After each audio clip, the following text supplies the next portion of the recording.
Sa.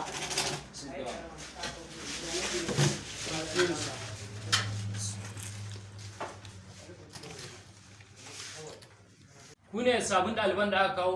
Mu ne malam.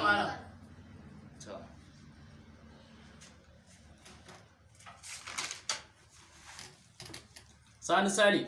Sa.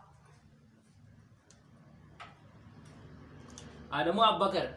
Upset. Faisal Falalu. Present. Dauda Ɗanliti. Dum. What?